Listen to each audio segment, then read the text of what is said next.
In 2007, fans of Hall of Fame running back LaDainian Tomlinson wanted to make their voices heard in their concerns about the player. Not about anything that was happening on the field, not anything that you might normally think, no, they were concerned when they heard the possibility that LaDainian Tomlinson would be on the cover of Madden. So much so that one of them created a website called SaveLTFromMadden.com. Now you may be wondering why fans of LT wouldn't want him to be on the video game. It seems like it would be a great honor and very cool to see your favorite player on the cover. That is because of a phenomenon known as the Madden Curse, the belief that there is a curse that is taking players that are on the cover of Madden and causing them to have immediate declines or injuries and bad seasons. Is there any validity to this? Today on Kickoff Commentary, we will take a look at all 21 cover athletes, look at their careers before and after the Madden cover, and see if there truly is any validity to the Madden Curse.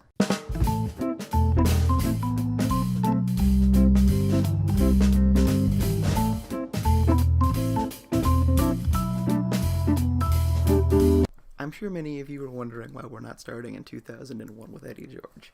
That is because in Europe, they started putting players on the cover of Madden 2 years earlier. This starts with San Francisco 49ers running back Garrison Hearst. His season prior to the cover was pretty solid. He had 1,000 rushing yards and 4 rushing touchdowns. His season on the cover was significantly better. 1,570 yards, 7 touchdowns, 535 receiving yards, and 2 receiving touchdowns. That would be the 49ers record for rushing yards set until Frank Gore broke it in 2006. So you think, great, no curse here, Hearst just put up his best season on the cover of Madden. That seemed to be the case up until the divisional round of the playoffs. In this game, Hearst thoroughly destroyed his ankle so badly that he would miss the next 2 seasons of football entirely. Our first cover athlete suffered an injury that cost him 2 seasons of his career. We're not off to a very hot start here.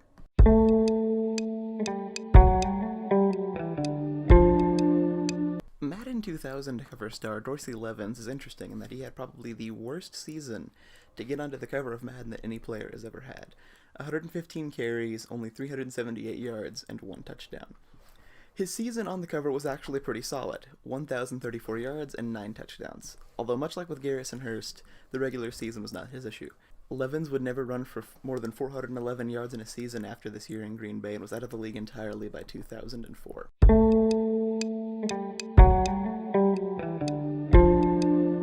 Our first cover stateside is Eddie George of the Tennessee Titans. Eddie George was probably the safest bet to be on the cover we'd had so far. He had put up 4 straight 1,200-yard seasons heading into his Madden cover season, and in his cover season, he one-upped it. He put up a career-high 1,509 rushing yards and a career-high 14 touchdowns along with 50 catches. After this, however, much like with Hearst and Levens, it would all go downhill. Eddie George would put up the 4 worst statistical seasons of his career the following 4 seasons, including a disastrous 8-fumble campaign in 2001. Eddie George retired from the NFL entirely by 2004. So far, we have 3 running backs, 3 putting up a solid Madden cover season, all of whose careers ended very quickly after being on the cover.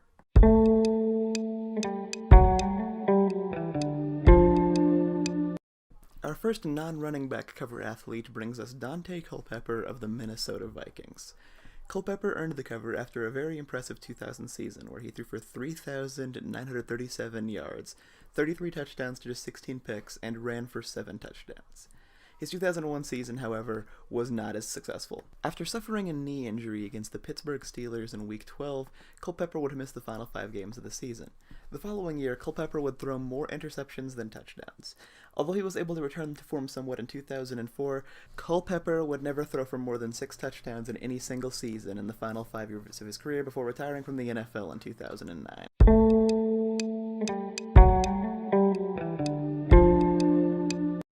2003 brings the first Hall of Famer to the cover of Madden in Rams running back Marshall. By the time that Faulk was put on the cover of Madden, he had won a Super Bowl in 1999 and an NFL MVP award in 2000. His pre-Madden season, he put up 1,382 yards and 12 touchdowns, along with 765 yards and 9 touchdowns receiving. Faulk was unable to reach 1,000 yards rushing in his Madden cover season, and he never would again in his NFL career. Faulk would retire from the NFL after the 2005 NFL season due to needing constructive knee surgery.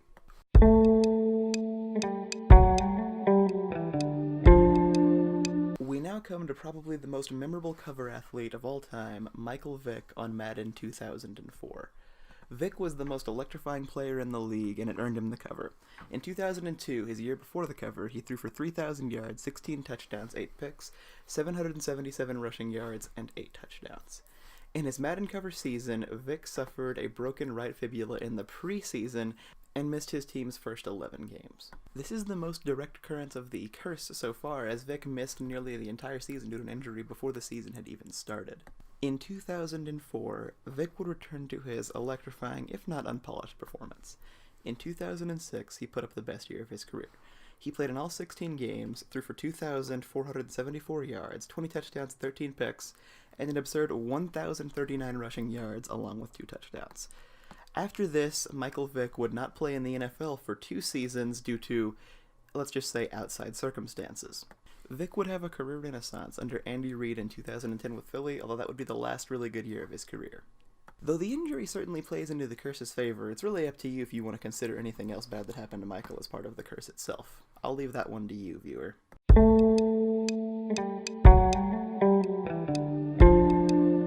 Madden 05 brought with it the first defensive player in linebacker Ray Lewis. Lewis was coming off of a monster 2003 season with 163 tackles, 6 interceptions, 2 forced fumbles, and 2 fumble recoveries.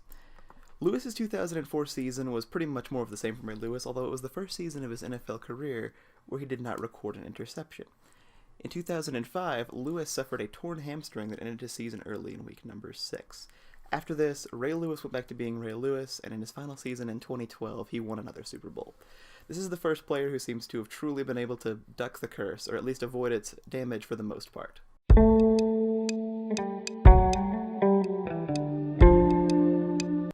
In 2006 returns us to the quarterbacks with Donovan McNabb.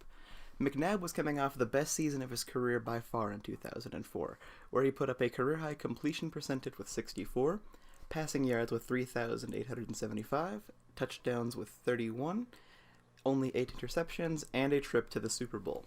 McNabb's cover season would not be so successful.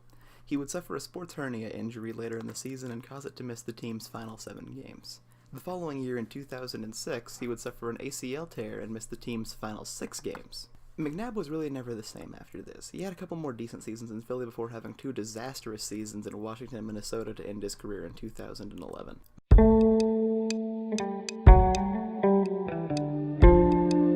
Madden once again went running back for Madden 07 with Shaun Alexander of the Seattle Seahawks. This was a very well-earned cover as he put up one of the greatest seasons in running back history in 2005. 1,880 rushing yards and 27 touchdowns. The Madden gods seemed angry with Shaun Alexander's record-breaking season, as he would suffer a foot injury in week 3 of 2006 and would never rush for 1,000 yards again in his career. He was out of the NFL entirely after the 2008 season, one of the swiftest punishments the Madden Curse had ever dealt out.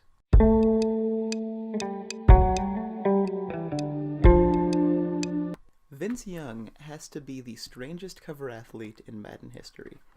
His rookie season that earned him the cover of Madden saw him throw more interceptions than touchdowns with an abysmal 51 completion percentage. This was bolstered somewhat by 552 rushing yards and 7 touchdowns, but it still doesn't make any sense. In 2007, his cover season, he put up a better completion percentage at 62.3 and more yards at 2,546, but an abysmal 9 touchdown to 17 interception ratio. After this season, Young would never throw for more than 2,000 yards again and would only finally throw for more touchdowns than interceptions in 2009. Young was out of the NFL entirely by the end of the 2011 season. The question here simply has to be asked. Was there a Madden curse, or was Vince Young simply not very good? I could go either way on this, and I do feel bad because I really did like Vince Young and wanted to see him succeed. But he never played a 16-game season. He never had a good season in his entire career, and he was out of the league in a very, very short time span. Overall, I guess you could blame the Madden curse for some of this, but Young's rookie season wasn't exactly the most promising to begin with.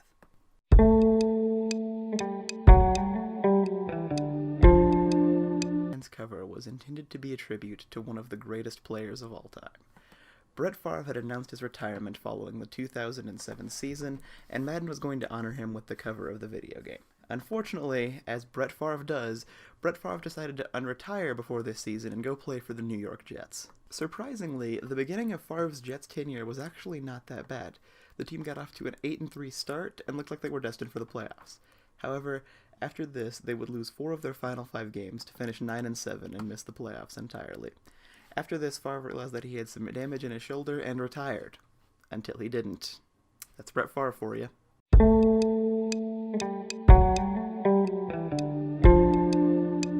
Madden 10's cover is very different from the other covers of Madden, as it features 2 athletes on the front instead of the typical one. It features 2 competitors from the previous year's Super Bowl, Troy Polamalu and Larry Fitzgerald. Fitzgerald got on the cover for a very impressive 2008 season where he had 1,431 yards and 12 touchdowns.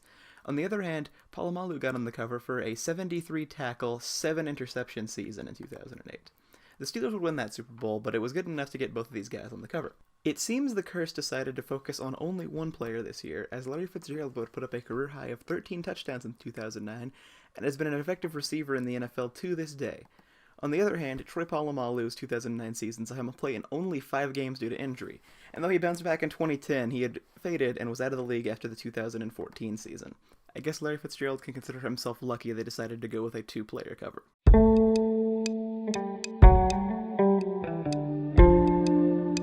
We return to quarterbacks for Madden 11 as Drew Brees of the Saints was put on the cover of the game. Brees was coming off of a really solid season in 2009, 4,388 passing yards, 34 touchdowns, 11 picks, but most importantly, the Saints' first and to this point only Super Bowl victory. The Curse affected the Saints in a very different way the following season. Drew Brees' numbers were still very Drew Brees-esque, but he put up his career high in interceptions with 22. The Saints went 11-5, which was a good record, and they made the playoffs. Unfortunately for the Saints, in the playoffs, the Curse struck in one of the weirder ways possible. The Seattle Seahawks had made the playoffs with a 7-9 record and should have expected to get demolished by the defending champions. However, thanks to the famous Beastquake run, the 7-9 Seahawks made it to the next round of the playoffs and the defending champions were going home. Depending on your perspective, the Curse was self-contained to just that one season. After this, Brees would throw for 5,000 yards 3 more times. However, as we've seen in the playoffs recently with the Minnesota Miracle and the Roby Coleman hit, the Saints are clearly dealing with some mojo. Could it be Bountygate? Maybe. But I think that if the Madden Curse truly does exist, this is why the Saints have had such awful luck in the playoffs the past couple of seasons.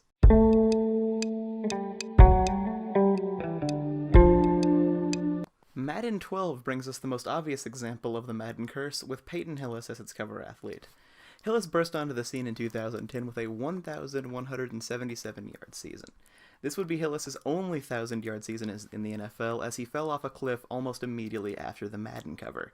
Peyton Hillis was out of the league entirely by the end of 2014. Much like Vince Young, you have to really wonder why Hillis was on the cover at all. His 2010 season was certainly impressive. He was certainly fun to watch, but I don't know that he was necessarily the most deserving. Granted, Browns fans are a very loyal bunch, and they really, I assume, wanted to get their guy to the top. As an Arkansas fan, it was great to see Peyton do well, and I hated to see him do poorly. But that's just how it goes, I suppose, with Madden Curse sometimes.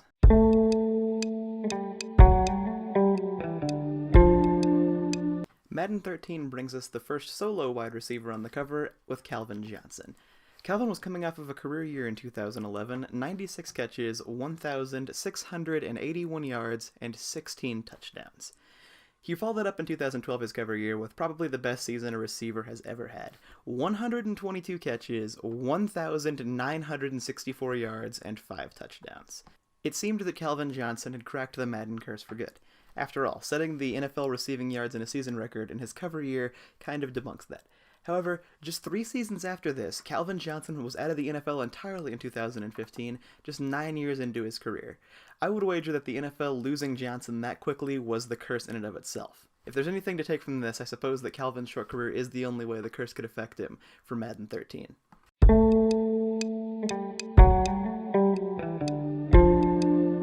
Madden decided to go for an anniversary title instead of the year with the following game, Madden 25. Who, on the Xbox One edition of the game, was covered by Adrian Peterson. Peterson earned this after coming back from an ACL tear in 2012 to run for 2,097 yards and 12 touchdowns, the second most rushing yards in an NFL season in history. Unsurprisingly, there was some drop-off for Adrian the following season. How could there not be, considering he had nearly set the record the previous year, as he ran for 1,266 yards and 10 touchdowns. The Vikings, however, missed the playoffs once again. After this, Adrian was suspended for 15 of the following games the next season for conduct detrimental. Peterson would return to form in 2015 with a 1,400-yard season, and after that he spent 2016 and 17 floundering. This past season in Washington, of all places, Peterson got back to 1,000 yards rushing, and he seems intended to play in the NFL more. It seems the curse affected Adrian in a very different way from other players, but it certainly seems to have affected him at least somewhat.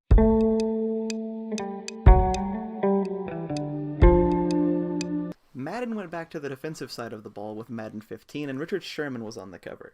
Sherman and the Legion of Boom defense had just obliterated Denver's high-powered offense in the Super Bowl, so Sherman was a natural pick. The Seahawks put together another great season in 2014, and all seemed well right up until this play. I don't care what you say, that Sherman had a good season, that the Seahawks were good. This play is the Madden Curse right here. The way that Malcolm Butler plays this so perfectly, that the Patriots just so happened to sub him in just in time to cover this route, that this was the only way that this play could happen, this is on the Madden Curse. It laid latent an entire season, let Seattle think they had gotten away with it, until it picked the right moment to strike. At least that's what I think. Since this game, Richard Sherman has dealt with some nagging injuries, but overall has put together several good seasons of football, and it really does seem like that pass on the goal line is the only evidence whatsoever you could find of the Madden Curse.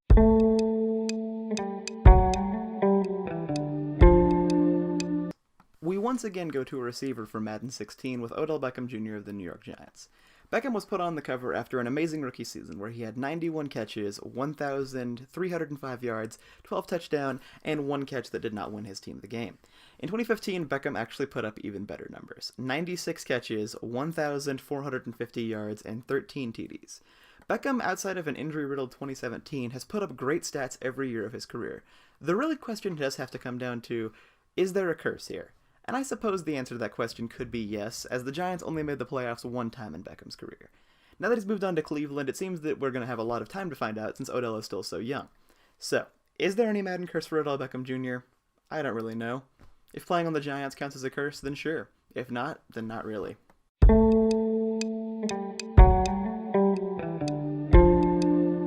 Madden 17 brings us our first ever tight end on the cover with Rob Gronkowski of the New England Patriots.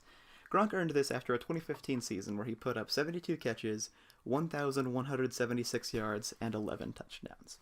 Though the Patriots did go on to win the Super Bowl in 2016, Rob Gronkowski was not there for the playoff run, and he missed half the games in that season due to several different injuries.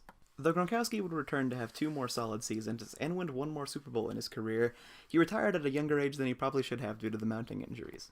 Gronkowski probably would have retired this offseason, Madden cover or not.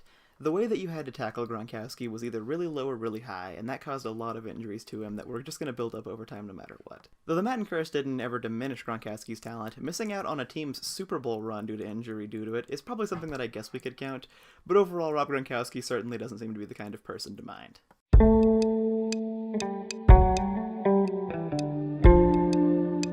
With Madden 18, for the first time ever, the same team was on the cover of Madden for 2 years in a row, as Tom Brady was on the cover of Madden this year. Going into Tom Brady's exploits would take longer than this video is going to last, but this was the season after the 28-3 comeback in the Super Bowl. In 2017, Tom Brady did what he always did and got the Patriots to the Super Bowl. Although this time, the Patriots were bested by the Philadelphia Eagles. This is where the curse clearly comes in, because I do believe that no just world would allow Philadelphia to win a Super Bowl, and so it had to be a curse at play here. Brady proceeded to rebound the next season, as he always does, and win his 6th Super Bowl championship. The fact that Tom Brady's curse was losing a Super Bowl, then immediately winning another Super Bowl, tells you the kind of life he's had in the NFL, and why everybody seems to dislike the Patriots.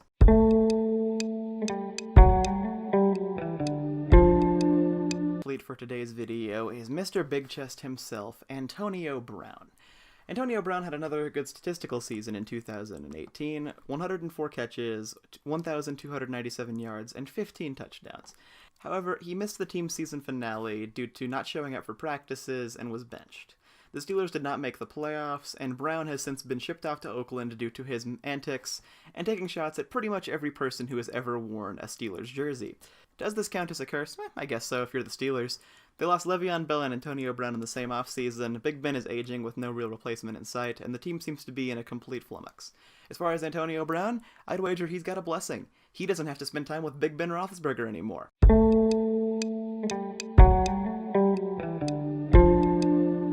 And that was all 22 cover athletes for Madden.